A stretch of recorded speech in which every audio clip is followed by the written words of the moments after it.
Well, originally, I had rather hoped that I might be able to go into medicine, but I realised that was well outside my area.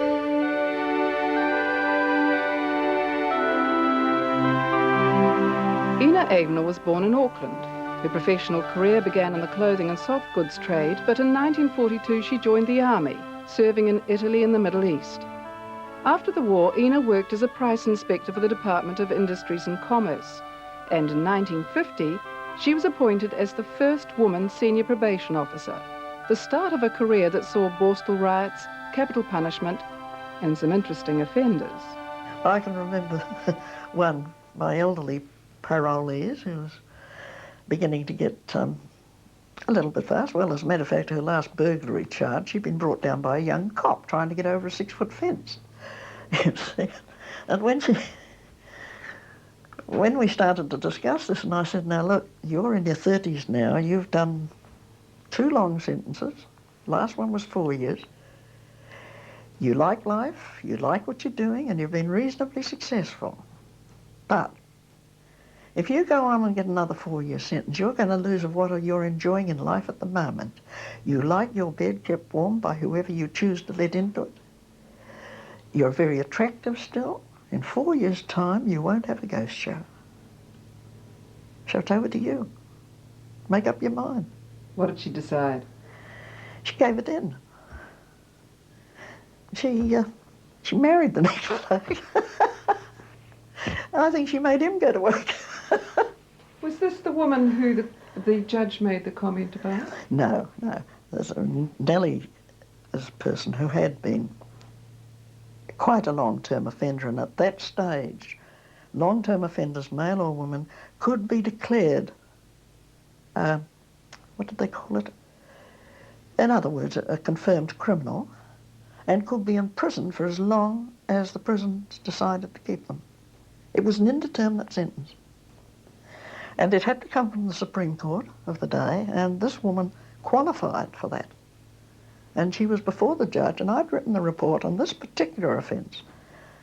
Was minimal compared with her previous offences, but because she was in this classification, she was being sentenced. And I had retailed, as one had to, what the background was, but I'd also, which we also had to do, was comment on the offence itself, its quality and her attitude to it. And I'd found it, frankly, compared with her past history, quite, well, it wasn't minor, but it was very, very depreciated in content. And I was very shocked because we used to have to sit in the court at sentencing, and she's standing in the dock, and the judge, and you know, their full week and everything, he looked at the report and looked at me and said, the probation officer in court. I stood up. He said, I've looked at your report, and I've looked at this woman. I've looked at her record. Don't you think this woman is worthless? Before I could stop myself, I said, no, sir, I've never thought any human being was worthless. One of the things I wanted to ask about, you were dealing with lifers, the women who were in prison. Yes. At that time in the 50s, there was still hanging. Yes. It went out with the first Labour government. Then it came back in with a change of government. And then, thank God, it went out again.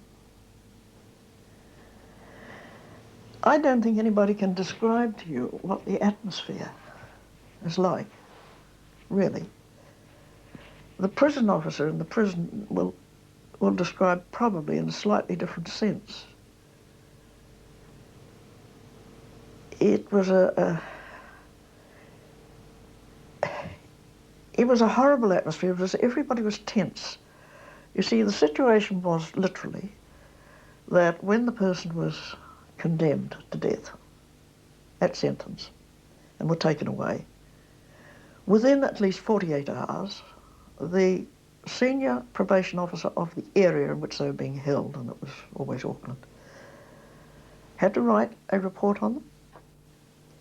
Now that report was a social background, as a normal report is, plus his attitude to the offence.